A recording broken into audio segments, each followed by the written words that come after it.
All right, and welcome. This is the Bull Strong Podcast. I am your host, Craig Nadeau, and today I am very fortunate to have with me my friend Adam Ruby. He's a comedian. He performs in Calgary and lots of other places.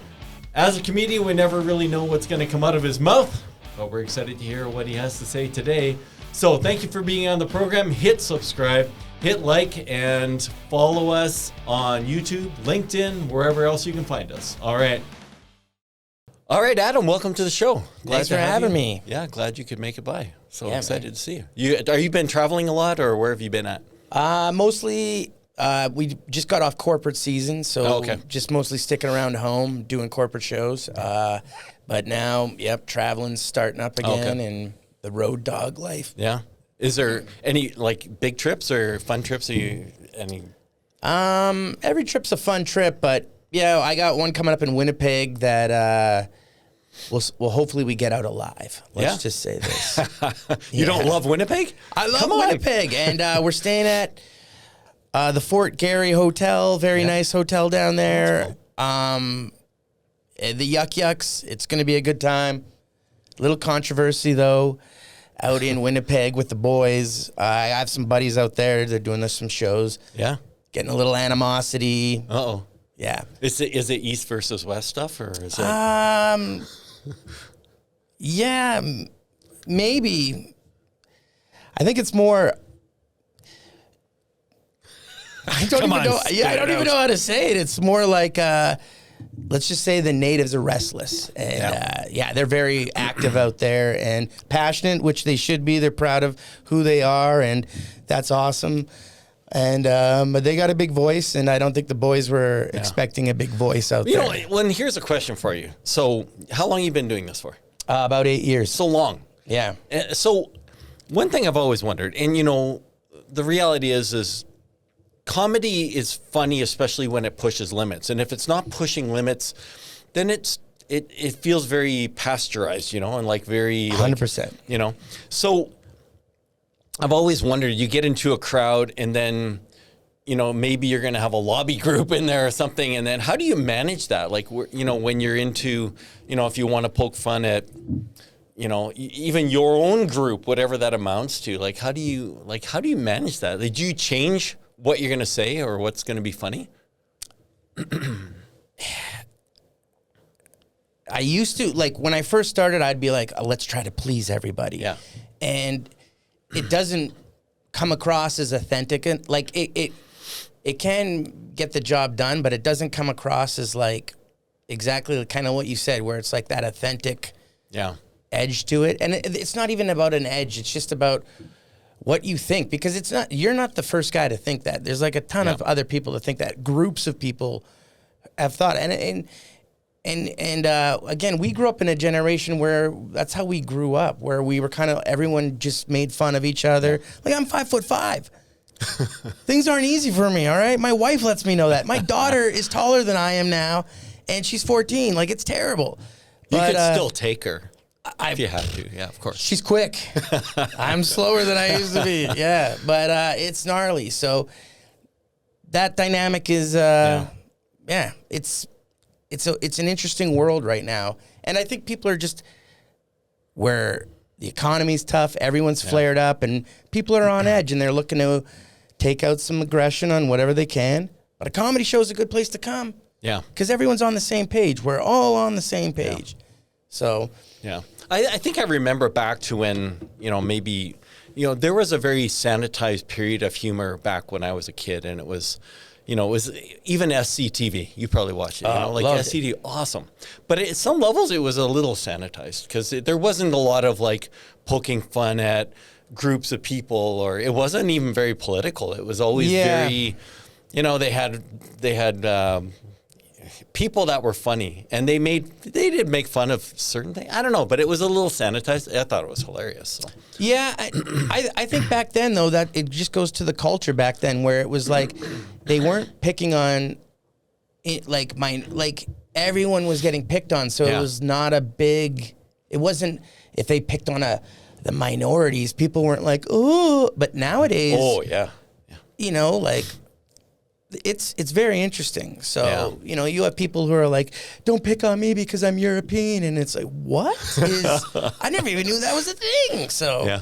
I don't even remember. This is kind of funny. I don't remember which comedian it was, but he says something. I'll mess this up, of course, but because I'm just picking it up now. But he comes on stage and he says, oh, my dad, he was like super racist when I was a kid. I grew up and he's building it up, you know? Yep. And then he says he was super racist against Saudi Arabians and Norwegians. And he hated the Norwegians more than it was like, that's not even racism. That's just a country. Yeah. And then he says, then he goes, this is a little on the edge, but he goes, oh yeah, he used to call Saudi Arabians sand Norwegians. What are you talking about? Yeah, see now you just got canceled for that. Yeah, that's right. But it was, you know, it was intelligent humor because it actually wasn't racist at all. But if you were micro offended by something, then you could be offended. I'm Saudi Arabian. Like, how could you hate us? Like when I first met my father-in-law, he's from Trinidad. Yeah. They're very, very Caribbean people, Yeah. okay? And when I asked them, you know, like, can I get married to your daughter? Yeah. He told me there's 3 things he looks for in a man. One is that he doesn't hit a woman or disrespect them. I'm like, I can 100% vouch for that. I agree with you. He's like, the second is you never can get an earring. And I was like, this is Really? weird. Yeah. No way. He said, no earrings. And I'm like, I never get one, but that's kind of weird. Yeah. And then the third one was he said, absolutely no gypsies. Like you can't fraternize with gypsies. And I'm like, you're from Trinidad, dude. Aren't they from like Transylvania or something? Yeah, Romania. Like, he's really worried about these gypsies in the Caribbean. Okay. And I don't know. Yeah, again, was it a slant on them? To this day, I think about it though. But I wasn't offended. But I'm like, was he calling me a gypsy? Like he somehow thinks you know all kinds of gypsies. Well, I didn't even know gypsies were a problem until he said that. I was like, gypsies are a problem? Like, I didn't know this was a thing, dude. Like, yeah. So that's crazy. Yeah. It's yeah. Again, did you spend time down there in Trinidad? Oh yeah, I spent. I don't call it spending time or like it's a Caribbean island. It's beautiful. Yeah. But I call it going down there and doing a tour. It's a tour, dude. It's like war. Really? Yeah, I'm with my in-laws. That's already stressful enough. But like the streets are not safe. Yeah. Things in Trinidad don't make sense. Like KFC is a terrible restaurant up here. No offense to the people who like KFC. I'm not a fan. Yeah. But in Trinidad, that is an insane restaurant, dude. It's a fancy night out.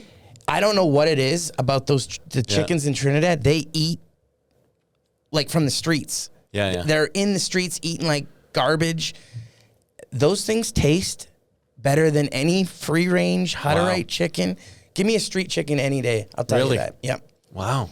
Yeah. I'm telling you, have the street chicken. KFC will blow your mind in Trinidad. Wow. Huh. Interesting. Yeah, all the Trinis out here know. They're all like, that guy's right. You know? Really? Oh yeah, they're throwing it up. Is funny different in Trinidad? Is there a different? Yes. Really? What's different funny wise in Trinidad or in the Caribbean in general? Maybe they speak English, but they don't speak English. Huh? If you know what I mean. Like they say things. They're like, yeah, boy, we're gonna go lime, and it's like, what does that even mean? Oh, we're gonna go lay around, be lazy. Yeah. Who says lime? So is it a little bit patois like in Jamaica, or is it different than that? What's the native language of Trinidad? Is it French or is it British? Well, they've had like all cultures. Yeah. Mix into there, so they're all like Spain and all this. They speak English, but again, it doesn't sound, and they speak so fast that you don't understand, and they don't slow down. Like, you know how even Chinese people will be like, you want one bubble gum? And you're like, yes, I do. Yeah. They go faster, and they do things too, where they like kiss their lips at you. You ever? They're like, like, really? That's disrespect. That's like them blowing you off. Yeah. They're just, they love their food. Their food is like all they care about, it seems like. But, yeah, very interesting dynamics. Yeah. You probably heard of Eddie Murphy. When he's on, heard of him. When he does that one, the main stand-up. What's the main one he did that was filmed that everyone's seen 100 times? It's Delirious. Delirious, yeah. Yeah. So and I can't remember if it's in that one or another one, but he jokes about how Chinese people make fun of white people talking. And, Oh, yeah. And he says that they see us as slow. And so when they're making fun of us, like, I'll have a hamburger. Yeah. And then that's how they dude, in Trinidad, they're all like, and they think we're slow too. And it's like, are you out of your mind? Yeah. I spent a lot of time in Jamaica as a kid. And, since. And I noticed my take on the way Jamaicans were was that initially when you first meet them, for the most part, they're kind of on the take and they see you as a meal ticket, and that's just reality. And that they're not going to make any money today unless you give them something, right? Oh, yeah. So that's the initial take, is that they need your money. But once you break down that barrier and they realize that you're a homie, I guess, and you're connected somehow, man, they're funny. Oh, yeah. Like, they have a great sense of humor. And you can poke fun at them, they'll poke fun at you right back, and it's just this fun free-for-all. Oh, it's a lot of fun. I 100% agree with you on that, where they know, once they know like, when we'd go with my in-laws to places, they'd be like, you need to go around the corner and not be seen. Yeah. We're going to go do the business transaction. Because if they see a white person, they're going to charge extra. Yeah, and we don't want to pay that. So I'd have to go, I go wait outside until they're done paying. And when I come in, everybody in the restaurant, like, damn it, we could have got double for that. Like, it's a hustle, right? Yeah. So that part of it is very funny. But again, they like taking the wind out of you way more than you think. Yep. And totally. I think it's fun. I like that kind of stuff. Yeah. So. I remember one time I was in Jamaica and we were in a taxi, and they drive like maniacs relative to what we're comfortable with, but that's normal for them. And so they're not driving like maniacs for them. And I remember asking, this guy was in like the worst car. It was some old Toyota. I didn't even know if it was like a name you and I would recognize. And he's just like cutting corners, and it was a little nerve-wracking. He was totally comfortable with it. And I said to him, do you guys pay a lot for auto insurance here? And he just kind of looks over his shoulder and he goes, we don't have auto insurance. I'm like, and he was playing me. It was pretty funny. And so I said, well, what happens if you guys get into an accident? And he just looks back at me and goes, you don't get into an accident. Yeah. And then he just kind of paused as I'm absorbing. And then he just belly laughs just because he's got some white dude that doesn't know anything in the world. And we assume, because it's civilized, but it isn't civilized. Yeah. Like, let's be honest, right? Like, I remember driving through Trinidad and seeing people in huts. Yeah. With it looked like pallets were holding their walls together. Sure. And then like a big plasma TV in that hut. And I'm like, that's cool, I guess. Yep. I guess they're living. But yeah, it's just an interesting dynamic. Yeah. Like, even when I met my in-laws, man, we went to Tobago. They showed us this nice restaurant, or place we'd be staying. I wasn't staying in that nice place. I was staying in the garage. I'm not even joking. Nice. On a bed, like a sheet thrown over some hay. No way, really? I wish I was joking, because I legit sunk in like a Disney movie where I'm like, I'm stuck in the bed. And I got out, and there's like a divot in this hay. And then the night I was sleeping, there was a goat looking through the window. Because that was his bed, dude. I was sleeping in the goat bed. That guy's good looking. Yeah, they didn't like the... I also think that had to do something with the price. Like, a white guy sleeps outside. It's cheaper. It's reparations. I don't know what it was, but yeah. That's crazy. Yeah. And it was a 2-star accommodation. It was a parking garage. I don't know about 2 stars. Yeah. Oh man, it's funny. You got me thinking about Jamaica a bit. I was there one time. I was probably, I don't know, I was 10 or 12. Innocent.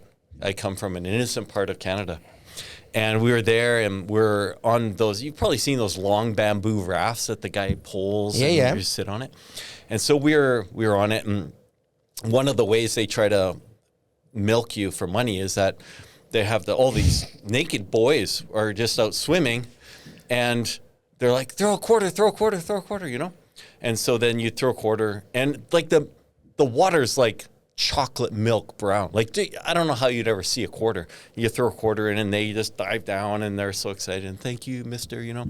So we're like rafting along, me and my younger brother. He was on the next raft, and we're going kind of around this corner, and we look up on the hill, and there's this lady hanging her laundry, but she's only wearing a skirt. And she's like a big girl. Oh, yeah, dude. And Just me and my letting them brother here, flop. innocent little pups. Yeah, dog. And we both look up, and it's like, that's the first. Like, I don't think we've seen that before. And then That was the first boob you ever seen was a third world titty. And Yeah, he right looks on. over at me, and he's like, Yeah, dude. oh, man.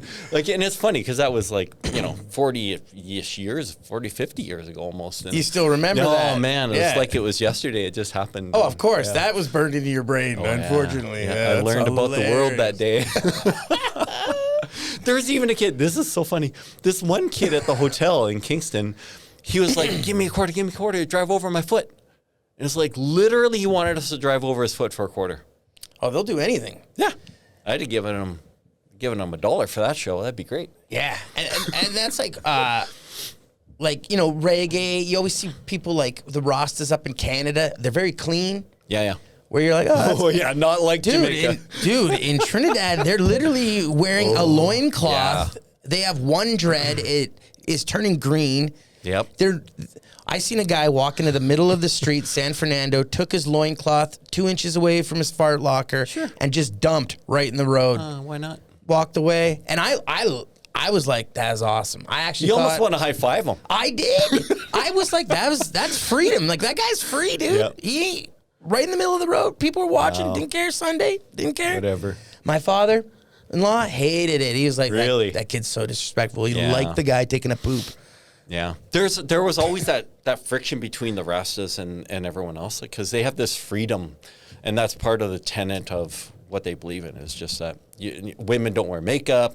Yeah. Everything's natural. Natural. That's right. So yeah, That's fun. Yeah, kind of makes me want to go to the Caribbean right now. I know. We should do a big show. I'd like to go to a nicer part of Caribbean. Yeah, it's a rough spot. So. It can be. But you know what? It's funny, though, too, and I think, and you've had this experience, you go somewhere like that, and there's a hustle, like you said. Like, everyone's hustling for a buck, dude. They're trying to get $1. And even when it's someone who's a server or working for you, they're hustling, and they're trying to get a tip. They're trying to get $1. And then you come back to Canada, and then you got some dude sitting outside of Walmart, and it's like, Yeah. dude, you're not trying hard enough. I know. Work a little harder, and maybe I'll give you something. Yeah. Get up, play a banjo, or dance, or do something. Or just like, dude, you go to those like Latin countries and stuff. Dude, how many Spider-Mans are on the street corners doing backflips? Yeah. That's a Mexican Yeah. fallback plan. You don't have to go. If you know how to do a backflip, skip school, go work that street corner and backflip for your money in your Spider-Man costume. Yeah, it's like normal job, Spider-Man, welfare. Like, if that was available in Canada, I would be not in this position. I'd be backflipping for Spider-Man money, man. Yeah. Even like, well, it's funny, you go to Vegas, and that's, that's the hustle too, is like you got dudes dressed up like Spider-Man or sexy chick or whatever, Yeah. It's like, take a picture, $50. Yeah. Yeah. I don't know. We don't do it here much. We should do it here more. Like, I know. You got to work for it. We are too nice. Or poor people like in those other countries where you're like, hey, can you take a picture of us? And they take a picture with your camera and then go, Yeah. $50. and it's Or like, whatever. you this is like a camera. I got robbed. I got robbed to use my own gear. Yeah. Yeah, it's very Well, interesting. you know what's a funny thought? Like, when was you probably drive around Calgary? When was the last time someone like went to wash your window on your car? Like, I can't even remember the last time. It's been a long time. No, like, not that was wash. common. I see them in the middle of the streets occasionally, but yeah, not wash. Like, but they're looking for a handout. Yeah. Like, I even I had a sign that said spread some cheese on this broke ass cracker. That was a homeless sign that I seen, and I was like, awesome. That's money worth, because that's like a good joke, I'll right? give you $1. Yeah, I'd give you money for that. So That's awesome. that's what I mean. There's ways to hustle it up. So Yeah, we've lost it somehow. I don't know what's happened. We've gotten lazy. We gotten lazy in our hustle. we have gotten lazy in our hustle. Yeah. We got to remind the government we want to hustle. Yeah. Yeah, we want to make revenue. We want to do other things, but they prevent us. Yeah, well, I think the government's taught us this. Yeah. It's like put your hand out first and then see what you get. And then, Yeah, I don't know. 100%. I feel worried about our kids. You have kids? I do have a daughter. Yeah. You worried about her? I always worry about her, dude. Like, I'm not joking. The minute she was born, I held her in my arms, and one of the legit moments that went through my head was, all the guys I know are my enemy now. Yeah, who am I going to have to kill? Yeah. I had to go take jujitsu once I knew her. Like, I had to start upping my game because I'm like, I one day it's going to come 5 for 5. Yeah. I got old ladies beating me up. I think guys who don't have kids and specifically don't have a daughter, they won't get this. But as soon as I have 2 daughters, and as soon as I had my first daughter, I definitely started having dreams about how I was going to dispose of bodies. Yeah. And it's like, what the heck am I? Wow. Yep. Yeah. Every day, sometimes I'll just sit and get into this dark trance and my wife would be like, what are you thinking about? And I'll be like, nothing. You don't want to know. Because I don't want to tell her, like, I'm thinking about the first time she brings a boy home and what I'm going to do to flex. Because again, I'm 5'5". How am I going to, what if this kid's 6'6"? Yeah. I'm going to have to do some, I don't know, like, you know. It's tough, man. It worries me sometimes. You're a tall guy. I don't know. Like, I don't know. I guess I never got into it, and I think it would have been kind of easy, but then I don't know. At some levels, relationships they're paper thin now, and so people kind of like in and out of relationships as kids. Yeah. So, I guess at one level, I kind of see my daughters going in and out of relationships, and they're just like mundane, like nothing's really going on. It's like whatever. Well, I also think that the kids nowadays don't know how to date or what to do. Because, like, there was some magic back when we were younger because we didn't have the internet. Yeah. Nobody was telling you what to do and stuff. You were finding it out as you went, and you were like, you know, David Thompson. You were in unexplored regions, dude. Yeah. And you didn't have like kids nowadays. I have a joke where it's like a kid who's like in grade 5, a 10-year-old can just go to holler out in his house, Siri, show me titties, and it's just that's not healthy. No. That's like a French king had access to that back in the day. Not, you know, these kids aren't ready for this power. Yeah. We had the Sears Wish book. That's a different story. You know what I mean? Oh, I wish we still had that. I wish that was like a reality still, but I know. It's gone. You can get it online. Really? I kind of want to buy like some they of that have stuff. old copies you can look through. Yeah. Bring you back. There was I forget which, again, I quote comedians because comedians are hilarious. But there was one comedian and he was commenting on the exact same thing about how, you know, in his day, he had to run this underground railroad and, you know, there'd be one picture and you'd be behind and you'd be like, there'd be pigeons involved and behind the building and under and tunnels. And dude. To see one picture. To see a glimpse of a mag. Dude, I grew up in a Christian household where I was like, I was BMXing, found a stash of magazines someone was throwing out and was like, oh my God. I had to whiz through them and was like, oh my God. Like almost getting faint. Like, you know, you're like, oh. And I'm like, I got to bring one of these home. And I'm like, if I bring one of these home, the Lord seeing me take these, he's going to tell my mom in prayer and she's going to be waiting at the door knowing So I took a page of the mag and I put it in my pocket and that whole day it burned. Like, I'm like, I got to get rid of this. So I remember being guilt. like, I'm like, I got to get rid of this page or downsize it, you know? Yeah. So I was like, I cut the bottoms out. I'm like, I've seen boobs in Nat Geo, but I've not seen the vagina, you know? And I remember taking this vagina and cutting just the vagina out of the magazine and folding it up and putting it into my wallet to keep it safe. Oh my goodness. Anytime I need a little giant hit, I had it, you know what I mean? And I remember my mom finding it in the wallet one time and going like, hey Adam, why do you have an eyeball in here? And I was like, and then I didn't know. Eyeballs. Yeah, and I wasn't sure if it wasn't an eyeball. I'm like, was that an eyeball? Was I using the back side? Like, which side was the? Man. But that's back in the day. That's the imagination you had to have, right? Yeah. Kids nowadays. No imagination today. Siri, destroy my innocence. You know, and that's what you got going on. It's weird, man. Yeah. I don't know. We have this conversation once in a while about if, like, we've certainly moved to this more, I guess, European sort of mentality where nudity isn't that big of a deal now. But I still think we kind of maintain some of it. Like, we have more modesty in North America than we do in Europe, but which is weird to me. Like, it's okay to be naked on the beach in Europe, but you're not okay to be naked on the beach in North America. But you could flip your phone open and just start watching porn on the beach. It's weird. Yeah.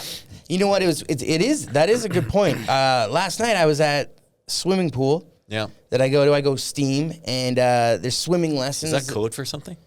No, it's Okay, just good. steam Just room. steaming. Okay, just a good. steam. 2 dudes in a steam room. Nothing gay about that. Holding hands in the mist.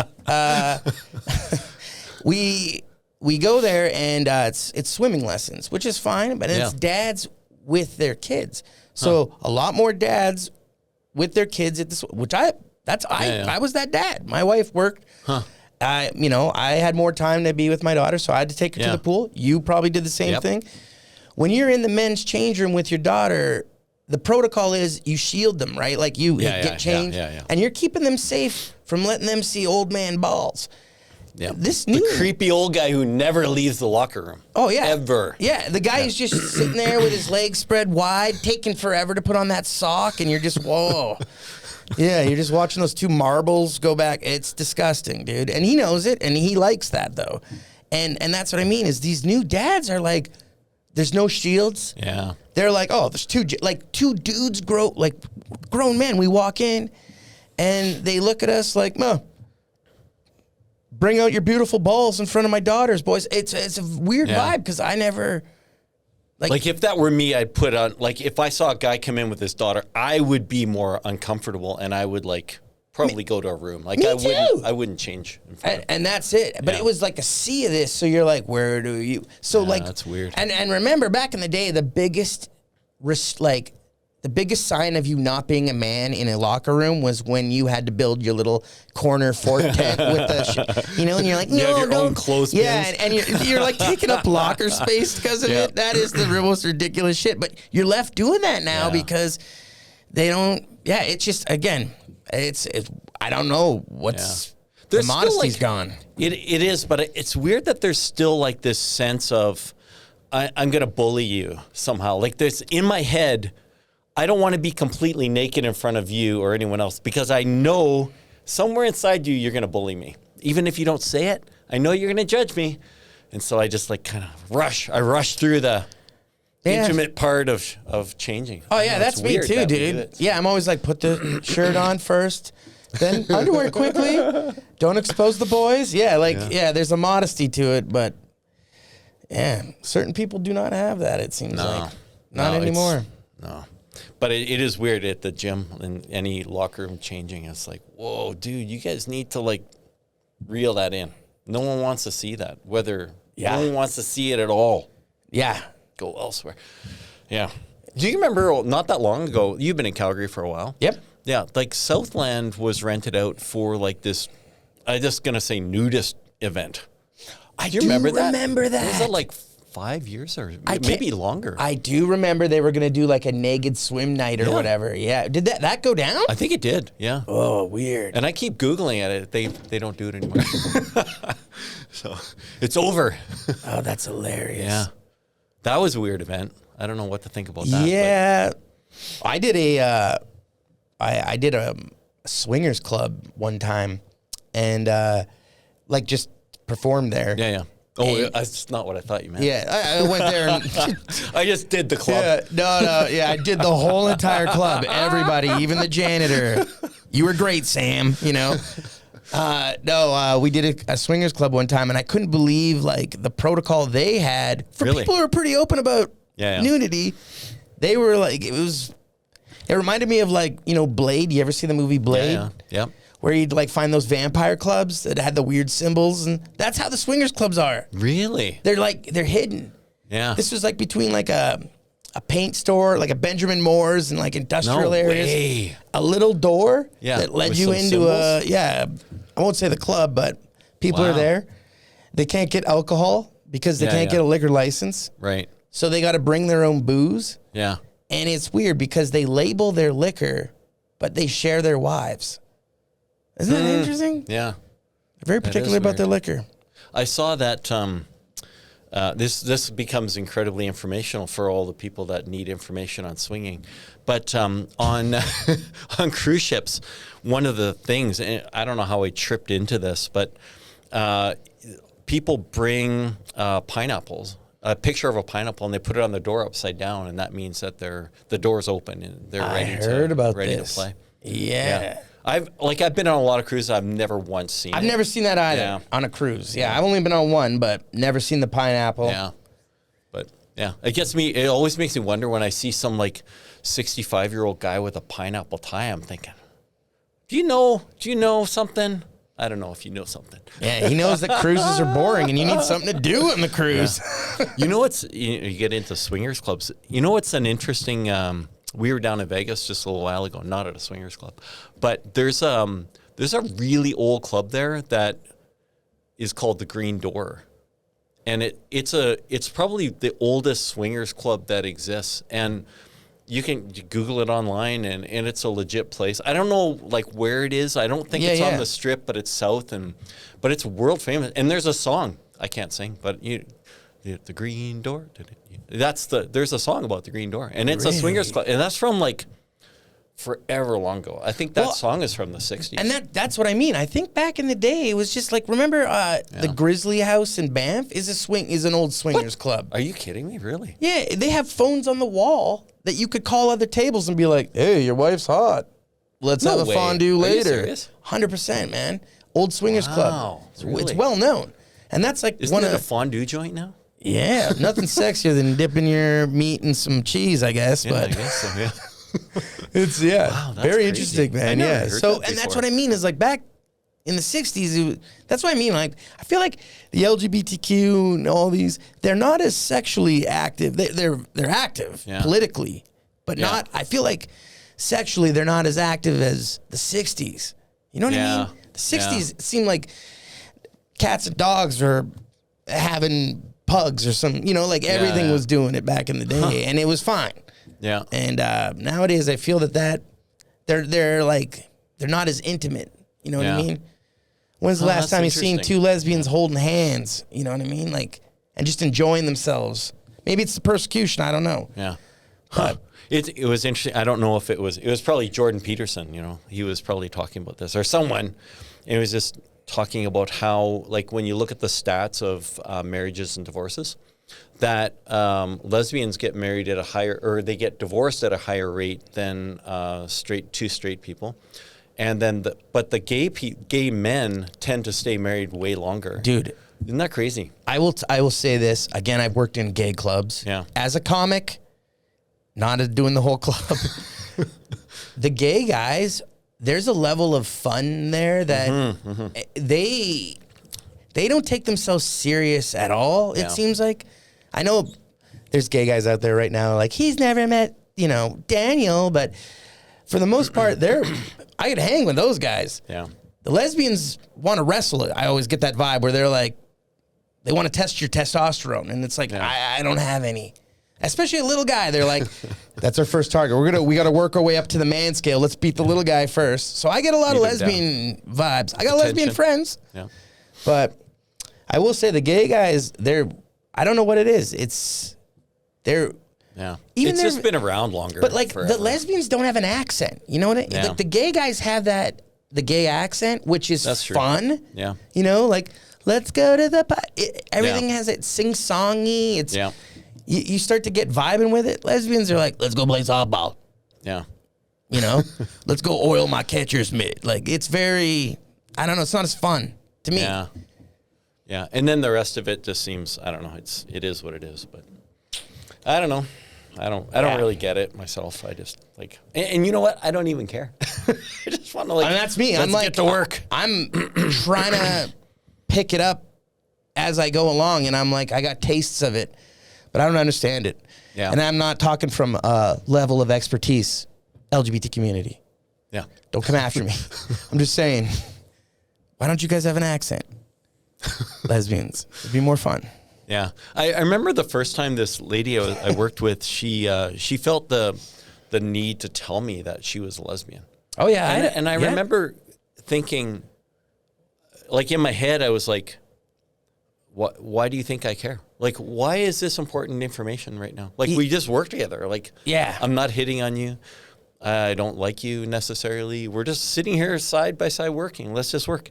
But it was important to her that I knew that. Like, and I'm not sure why it was important. But no, I had a lady one time pull me aside and go like, hey, my husband I've been talking about is actually a girl. And I was like, oh, okay. And I kind of felt like, you lied. Like, I like this. I wanted to meet this guy, Yeah, yeah. And after a while, I'm like, what kind of level? Like, how did she? Can you imagine not feeling like you could tell somebody? Because I know people who see my wife and then they meet her, they're like, oh my God, and it's like, yeah, out of my league for sure. And but then it's like the judge. You know what I mean? And that's what I feel. It's like it's the judgment of like if they say. And that's where I think that's not. You can't live free then. Yeah. You know what I mean? If you're not allowed to say, hey, this is my person comfortably in your own skin, like you should be able to do that. Yeah. Because again, before that all, like if there was no LGBTQs, the people who were hated on before that were the interracial couples, right? Yeah, where it was like, oh, that's crossbreeding, the mudblood, and it's like that I find is like now we look at that and go like, oh, that's nothing. That was barbaric. Yeah, and like we don't even think of that anymore. Yeah. Unless you're in one of those families. Yeah. Is it a big deal now? Like, do you still feel like there's some pressures, like societal pressure for you? I think some cultures, like older cultures, like they'll give you a look like, oh my God. And I remember my grandparents even like saying to me like, hey, we're okay with this. Yeah. And I was like, that's weird. You never say that. You have to announce that? Yeah, you'd have to physically tell me that you're okay with very interesting. They had the discussion. Yeah, and then I had other people like, what's the baby gonna look like? And I was like, yeah, it turns out Spanish. Like, very olive skin. Yeah, good. So, yeah, it's very interesting. So, yeah, that's strange. Oh, the world has evolved. It's evolving, man. We're all growing. Yeah, who was it Russell Peters was joking that we're all going to be gray at some point or something, like he was joking about everyone's going to be the exact same color at some point, and who cares? I feel like that. I totally do, because like even when you're in Trinidad, the darker Trinidadians hate the lighter skinned Trinidadians. Oh yeah, that's very Caribbean, isn't it? And and the women like to look white, but they're darker, so they put this like white cream on and they look green. Yeah. I don't think it looks good, but all the men are like, that's look sexy, at that, man. Sexy white bitch, And I'm like, oh God damn, that's not like my wife is dark and she's beautiful, but they're like, we don't like that. Really? Wow. Yeah, she's too dark for us, and I'm like, okay, well, perfect for me. Yeah. So it's very interesting. But that's what I mean. Like, it's funny to fight about skin color. It's dumb. Yeah, it's dumb. Yeah. Yeah, who cares? It's such a non-issue, really. But some people hang on to weird stuff, so who knows? Oh, yeah. Yeah. Makes them who they are, right? Yeah. Yeah, it's nice to have. Maybe, you know what it is, like from a sociological standpoint, is that groups, this is group theory. I took sociology in school for a long time. But in group theory, when you have an external enemy, then your group becomes stronger. So when you pick on an external enemy, that makes your group stronger. And so what you're picking on may actually be irrational in many ways, but simply, like it would be like if you have a basketball team and if you have a massive hate on for the other high school, let's say, that makes your team better. Play better, 100%. And really hating them doesn't make any difference. It's not. And that's the thing is, if you guys all met, you would have commonalities where it'd be like, we're all basketball players. Yeah. But I totally get that, and that's a survival instinct that we have that we're ignoring. We have, you know what I mean? Where it's like people hate. Yeah, I remember back we're in basketball for a sec here, but so when my son started playing basketball, he was quite good and he played competitively, and so in the first couple times when he's starts playing, he's playing in these kind of community league environments, which is geographically defined. And so I thought somehow he starts playing and I start losing my mind on the other parents, because I thought that's what you're supposed to do. I've watched British soccer. That's what you do. You just get mad at the other team. Yep. And so then I was probably, like, in fairness, I was being a total asshole about the situation, and it should have reeled it in. Then the next year, the teams start to do this, and it's like, oh man, now we're on the same team. I learned that lesson hard. Took like 1 year, and now, and after that, this would be a message to any parent with kids in sports. Do not do that. Do not attack the other team, because you're going to be playing with them in a year. And then there's going to be total cross-pollination for years if your kids are any good at all. So it was a huge mistake, but I learned my lesson quick. So. Yeah, it's, again, you learn as you grow. You make mistakes as you go, right? We're not perfect. We're all fumbling through this. Through all my mistakes. I'm 98% there. Yeah. Through all my mistakes, I'm getting there soon. So, yeah, it's crazy. So we were talking a little bit about politics off screen. What's the, I don't know, this is, where are we at? We're in February of 2024. We have Canadian election coming up in 9 months? It's November? Is that when it is?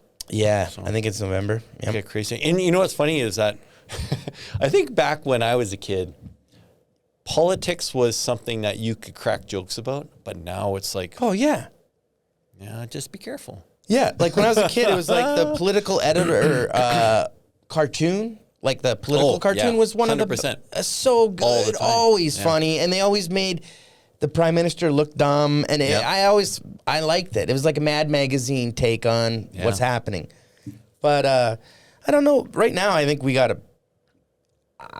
I don't like what's happening in Canada because I don't think we have two parties anymore. Yeah. Like, the way Canada's always goes is they feed you the party. You know what I mean? Like, we're all going to be going conservative because liberals were gnarly, and nobody liked Trudeau. But it's like, were the liberals that gnarly? Or is it just we all don't like Trudeau? But the party at the same time doesn't want to get rid of him. I also don't think Poilievre is the greatest dude. He's kind of aggressive. He wins by default, and we're all acting like, oh my God, have you seen his? Did you see him eat the apple? And it's like, the guys. I don't want that. Kind of came across as like a dickish. Well, someone was saying too is that like you put Poilievre and Trump together, and if Poilievre was eating an apple with Trump in the room, that would be a cage match. Trump would murder him. Yeah, it would be terrible. Well, and also, put your glasses back on.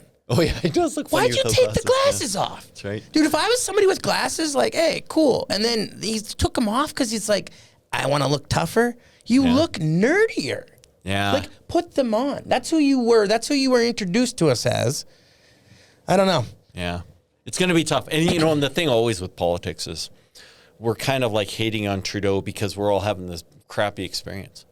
And the other thing is Trudeau's not very good at answering questions. So let's be honest. I think that's a lot of it too, is like if you have a question period and all they do is re-answer your questions. Like if we were doing that the whole time, you'd be like, well, we're wrapping this up in 10 minutes. We got 5 minutes, we're out. Yeah. Yeah. And the fact that they can get away with that, but I think the big thing is when you have people who have come to this country, like I grew up in a neighborhood of like immigrants and they were like, I came to this country because Poland was shitty or Ukraine was garbage at the time, and now they're all like, well, Ukraine's looking pretty good now. And it's like, it's war torn. Yeah. And they're like, at least the politics are straight up. They're corrupt and they tell you, and like here we just take it all the time. And it's like, we're too polite. Have you seen all the political flexing coming out of Poland? It's like this nonstop flex of like, we're a better country. We have less crime. We never have terrorism. We have more people employed. We have more GDP. We're way better. It's like, what are you selling us something? Like, are we supposed to move there? Or like, what's going on? Yeah. So, it is an interesting one. It is interesting, these countries. Well, again, dude, it's like Argentina. Argentina was under so much bad control. Yeah. And then they get that new guy in with the weird hair, and everyone's like, it's back to normal. And it's we're all good. What? Yeah. That's not, like...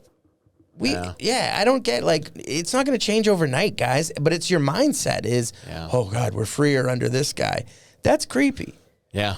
That's like, to me, that reminds me of slavery, right? Where it's like, that master's going to hit me less than this master. Yeah. It's all better now.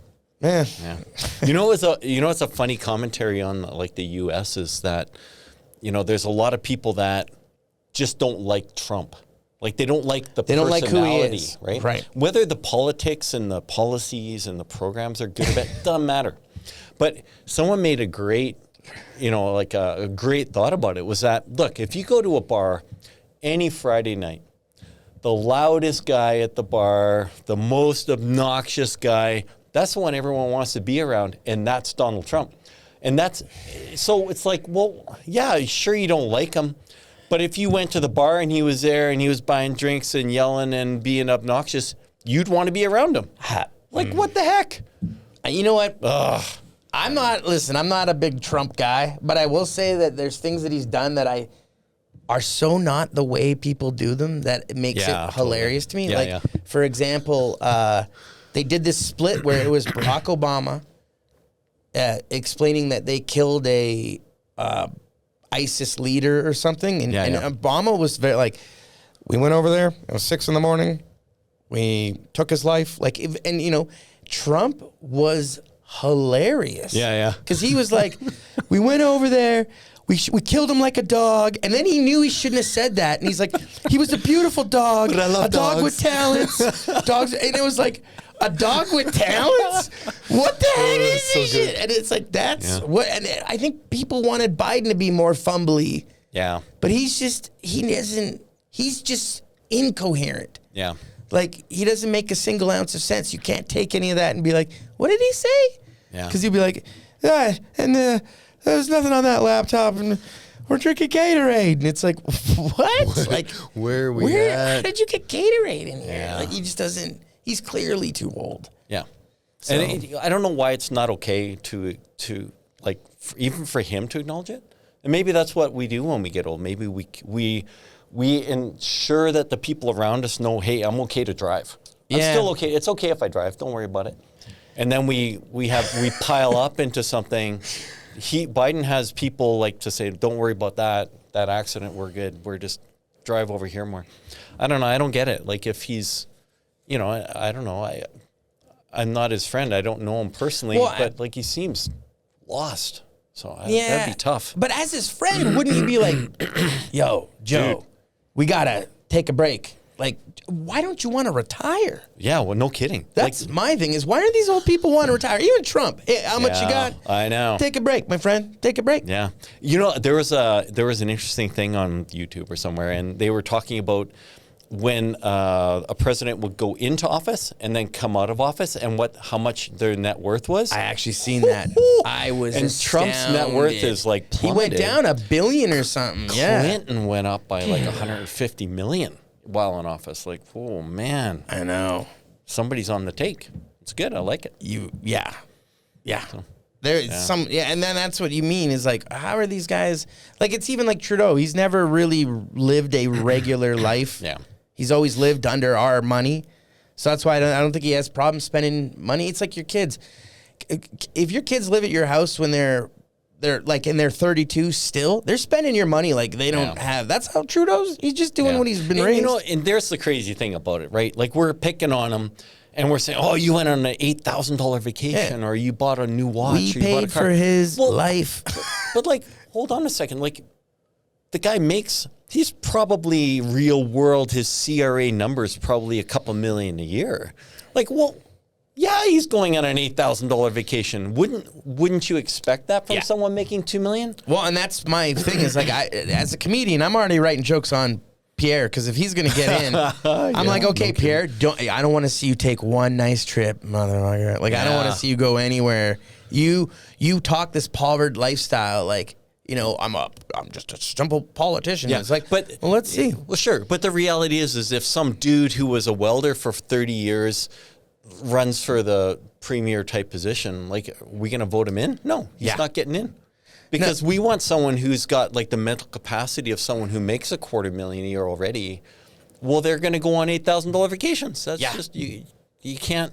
Yeah. I've always hated it when you have someone who is at a top level of something and then they buy a $20,000 watch and everyone's like, look, he's out of touch. Yeah. It's like, well, yeah, he was out of touch before. So, yeah. Yeah. He definitely was a little out of touch, but Yeah. I always look at it where it's like, oh, who's he hanging out with? The Aga Khan? Like this big. It's like that guy has access to money and he's spending our money. At least maybe he's asking for some money. Like he's got to be doing something. Why would you want to be the Prime Minister of Canada? Why? Like, why would you want that level of scrutiny? Well, why would you want to be a politician now? That's what we're showing kids is we're going to go through your life. Yep. And we're going to rip you apart and try to break your marriage up and destroy you. Yeah, for the good of the people. And there's going to be a camera in your face. Yeah. Every second you're outside. Yeah. Every second. I wouldn't want that. No. I interviewed back some time ago Brad Field, who was running for the mayor in Calgary. Oh yeah. And, great guy. Like I love the guy. He's so like he's sharp, and he actually legitimately he didn't need the job, and he wanted Calgary to be a better place. Like I can't think of a better guy to be mayor. Guy, girl, it doesn't matter. But what was interesting, he said that. Part of the process of running for mayor is that they do this excruciating back check. And so they go through his kids' Instagram accounts and they go through Twitter and everything. And they called him in one time and it's like, I ain't getting to be Brad, we got something really bad to tell you. It's like your kid's following Trump. And Brad's like, and? That was the worst they could find on the guy. But like that level of scrutiny is pretty intense. But I couldn't do it. That's gotta alarm. See, that alarms me because it's like, hey, this is a democratic society. There should be another party. Yeah. Right. Unless we're like, China, where there's only one, and you better not talk bad about it. Yeah. So it's that's what I'm more worried about in Canada. You know what I mean? And that's what I mean when comedy clubs are canceling acts and stuff. It's like we are that safe space. Yeah. Like who was it? I don't know. I think it was Bernie Mac who was like, oh no, it was Charlie Murphy. He's like, hey, when you come into the comedy club, it said comedy club over the door, not tabernacle. This ain't no church. This is where we go to talk like this, Yeah. And I think some people forget that. No, it's interesting too. Like the world goes through these cycles of, is it okay to have a comedy routine about Biden, but it was okay to have a comedy routine about Trump, right? So, okay, well now if Trump gets in, I guess we can go back to having jokes about Trump. But if Camilla gets in, then we can't have jokes about her. And it's like, what the heck? That's the kind of weird vibe you get into. Like even Barack, they were like, hey, he's a black guy. I don't make jokes about him. I'm like, what? Yeah. That doesn't sound right. Well, yeah, it's not free at that point. Yeah, anytime people go, oh, I don't like him, he's a black guy, it's like, well, we can't drink out of a water fountain now? Like, we could talk about him. Yeah. Like, I don't think he would care. No. Barry O, come on. There's I feel like there isn't even that level of comedy with Trudeau. Like it seems like there's a little bit, but not much. Mostly we poke fun at the crazy stuff he says or doesn't say. It's so funny. Like out of all, when you bring up again, there's certain topics that crowds don't are hard to get the joke across. If you have a rape joke or something, you see the crowd. Tosh boy, don't pull that off. I got a good rape joke. But do it off camera. But there's jokes that you can pull, right? Where you feel the vibe of the crowd. Yeah. You even say his name. And everyone just here we go. It wears the room out. Like you see like an 8-hour shift instantly come on a body. Like they're just tired. That's with Trudeau. Yeah, and I just think too, Canadian politics is designed to be incredibly boring. Yeah. Where it's hard to follow. Yeah. People who like American politics have a hard time following because we have the speaker and nobody's. I don't like our system per se because it's like when you get two kids on the playground that are disagreeing and you need a mediator. To fight between. They should be talking together for the good of the country, not going to some. Yeah, dude, letting the Nazis in. What I mean? Have you ever watched the British parliamentary proceedings? Oh, that's off the hook, and they get into each other right now. And this is what I mean. Fun. I like the politics because it's like you're watching roast battles where they're not allowed to say swears or roast the guy, but they're doing everything they can to get the point across. Absolutely. That he's disabled or whatever, Yeah, there's some of the funnest stuff you can watch right now on YouTube and stuff is the British Parliament. And just they're into each other. And the politicians who are like, on the right are all have the weirdest haircuts. Yeah. Notice that? Like Trump's hair is pretty weird. Yeah. I don't get his hair. I think he's holding on. Yeah. Honestly, I think if he shaved, he'd look like Aleister Crowley. Like, he wouldn't look good, dude. No. I think he was on like Kimmel or something like that, and he let him touch his hair. Yeah. And see if it was real. It actually looked legit there. Yeah. Like, it didn't look that fake. It's pretty weird, though. Well, I'm sure people have told him, it's like, dude, your hair is messed up. And he's like, I don't care. But see, that's something I like. Have you ever met those people where you're like, yo, dude, what are you doing? That's the backward way. And they're like, that's the way I do it. And it's like, then you end up respecting it because you're like, yo, that's just who he is, dude. That's who he is, you know? Yeah. And versus just going, I'll get it cut right now. Yeah. It also says a lot about women. Yeah. Because it's like, dude, he has so much money and that haircut is so disgusting, but it's still pulling supermodels. Yeah. Come on, ladies. Is his hair really like, what is it about that body? Yeah. It's not a nice, like, I'd rather see Biden naked. I wouldn't want to see Trump naked. He looks leaner. Yeah. He looks leaner. Yeah. He bikes. Pretty good on a bike, except when he has to slow down. Yeah, he's a little frail in the shower. Like, this is. Can you imagine if there was like, it'd be so good. We could take AI and that bike video where he actually falls, but we could put like AI some training wheels onto his 10 and just revert it. Yeah, it's. I don't know. I just feel bad for Melania. Like, that's what she's got to go. Like, Trump is. It's not a nice looking dude. No. But you know, and it's interesting because we're getting a really. They're not far off in age, but we're getting this really interesting look at older men as they get older and what happens and the differences between, you know, like it's no fault of either one of them where they're at. That's just their genetics. And that's exactly what we gotta get through, because a lot of these kids are like, well, you can have a six-pack for life. You can, but you got to be on a lot of juice. Yeah. You got to be on some regiment, barely eating. Like, there's ways to get there, but those are just old guys. Yep. Yeah. And they're just different. Yeah, and that's the way it's going to be. I know. We all talk about Biden like, oh, we're never going to get there. It's like, oh, dude. Yeah. Some of us are there now. Yeah. Try getting out of bed in the morning, you sneeze wrong, right? You're Biden, dude. You're Biden. You're shifting to the bathroom funny. Shoulder, man. Turn the lights on in the bathroom first thing. You know, you're totally Biden for the first bit of the morning. You flip the light on and you got a kinked shoulder muscle for a week, right? Dude. It's my light flip on switch muscle. Oh, man, I'm going to have to get a massage now. It's the worst. Yeah. And it doesn't get better, I can tell you right now, no matter what. Yeah, I'm right there. Great. Getting old. Yeah. You're young. I'm still got time. I've already had a heart attack. Did you really? Yeah. I've been through I've broken 32 bones in my life. Like, I know. I'm just a terrible skateboarder at 42. Shouldn't be skateboarding. I know. That's what the doctors say, but I got to do it. I still can't get it out of me. But it's hard on the body.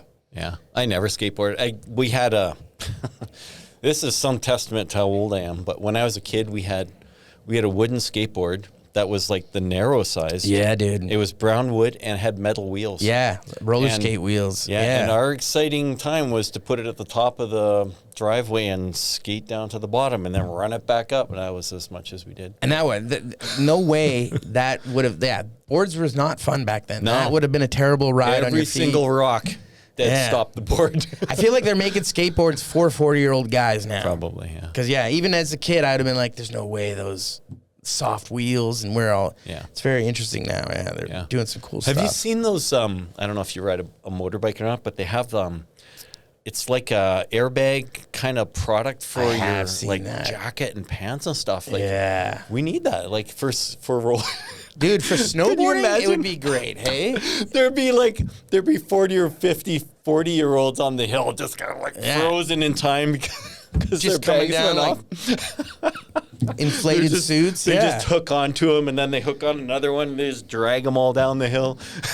It's wild. Those things are crazy. I've seen the technology. I had a buddy who took a wipe off a bike and he had one for his neck. Oh, no way. And he said that it's like a shotgun blast going off right near your head, though, because it's so much force to blow it out. Yeah. So, again, better than blowing your head up or whatever. I bet that's a technology that's going to evolve, and like we'll be looking 20 years from now and we'll look back and be like, how could you not have that on?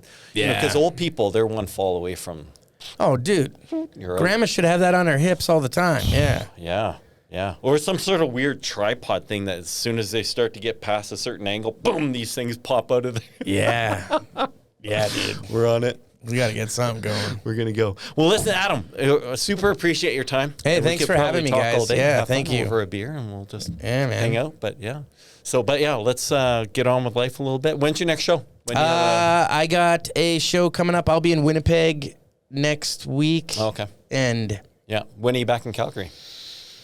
In March, I'll be doing some. I'll be at the Comedy Cave in March 17th. Cool. Yep. We'll be doing the Danger Room. We got the great Brian Holtzman coming. So that's legendary comic. Yeah. So yeah, if you're in town, check that out. He's one of the best. He's every comic's favorite comic. So is that right? Yeah. Really? Every comic is like from Bill Burr. Really? They all know him. He's been around forever. He's a murderer. And he's not afraid to say anything. Really? So that's awesome. Yeah, he likes people walking out of his shows. No way. So yeah, if you can handle it, come to the Holtzman Danger Room. Yeah. Nice. Comedy Cave, yeah. We're on it. March. Thanks a lot, guys. All right. Well, thanks for coming to the show. Yeah, thank you, guys. All right. You bet.